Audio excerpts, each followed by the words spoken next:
Welcome to the PowerPoint audio for Chapter 3, Identifying Target Audiences.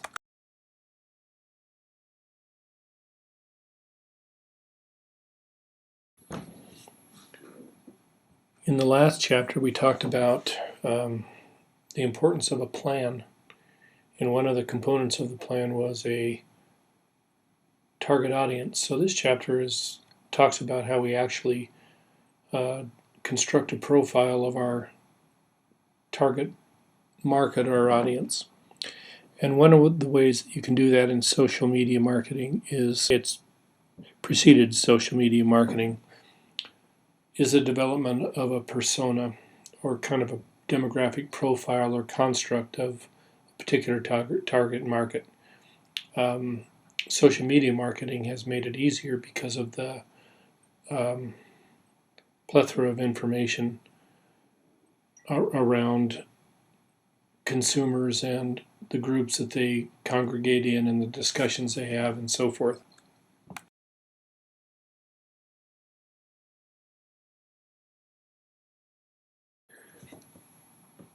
What we're trying to do is ultimately define what the needs are for a particular group and what the wants are. You might recall that think of a need in terms of Maslow's hierarchy of needs.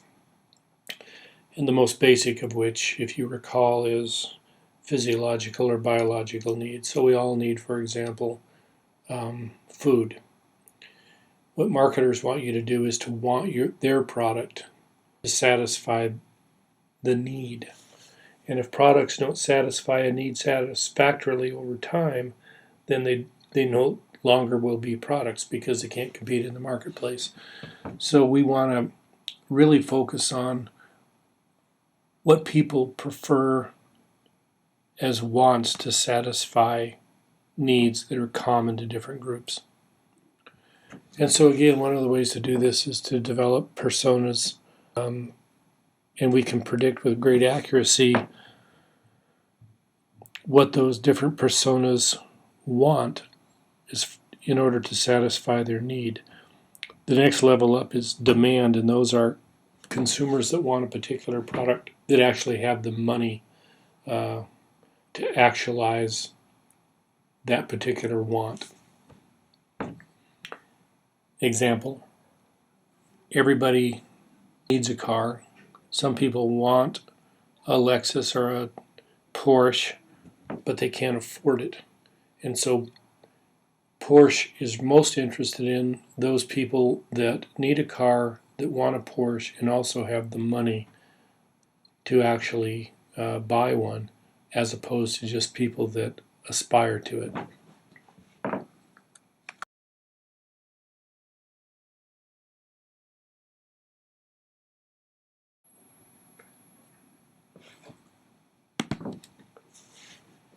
The book identifies three types of, or sets of personas. Personas with a need, like I spoke, with enough money to purchase the product, that want and can buy it. That's the want and demand combined together.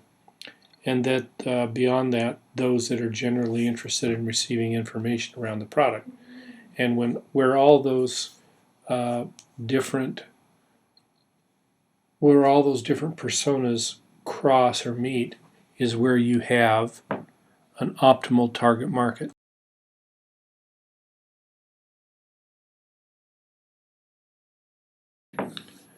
As depicted by this diagram from the book.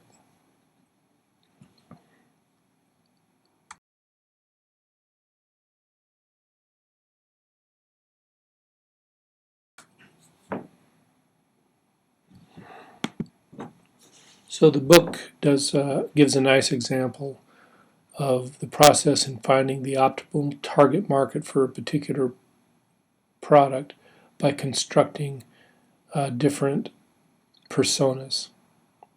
So they considered 5 buyer personas: CEOs, beginning internet users, high school, college age users, young professionals or yuppies, and middle-aged to senior citizens. I guess that's me, in development of these different personas in a quest to identify which are the best target markets.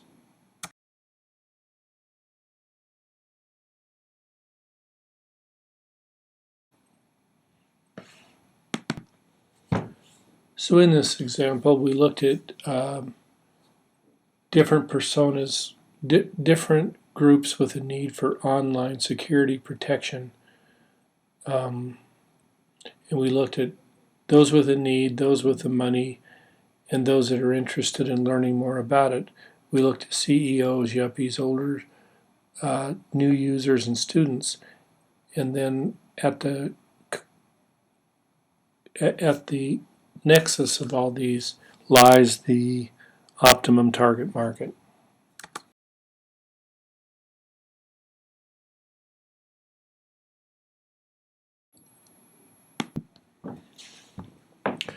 Now, the book suggests that you look at the process of identifying different personas as a target filled with concentric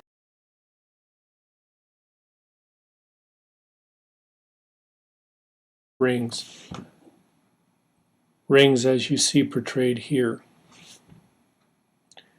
And you're looking at a large group of students and students in online classes, online students working part-time, and it's et cetera, until you get down to a foci, or a group that you believe meets your has a particular fit with the product or service that you're intending to sell.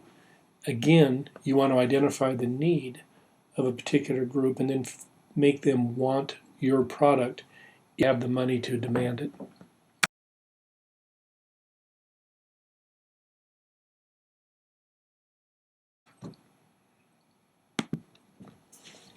So the book looks at different groups that the social technographics profile, which consists of a collection of different personas that they've identified, people who are really interacting online, creators, conservationists, critics, collectors, joiners, spectators, and inactives.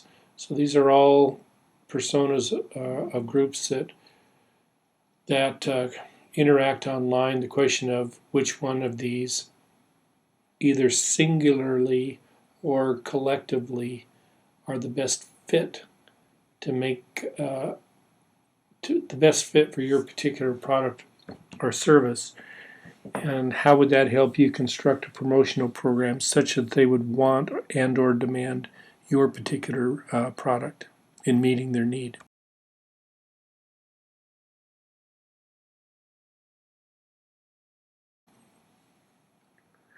And so to answer that question, you need to investigate these various personas or niches and ask yourself, where do they interact online? What discussions do they participate in? What groups are they active in?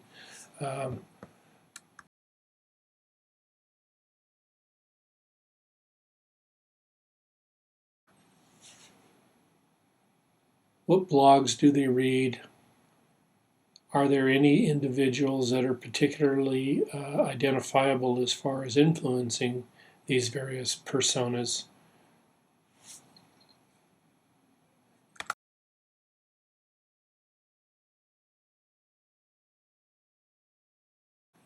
And then once you identified where they congregate, what do they actually talk about? Because ultimately what you want to do is to, again, construct messages that and conversations that engage these people.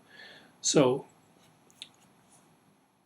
quickly summarizing, we want to identify target markets so that we can more actively and assertively or aggressively promote our products. One of the ways that social networking marketing allows you to do that is to develop these personas that you construct from information that you gather around how these people, where these people congregate, visit, the nature of the discussions that they have, etc.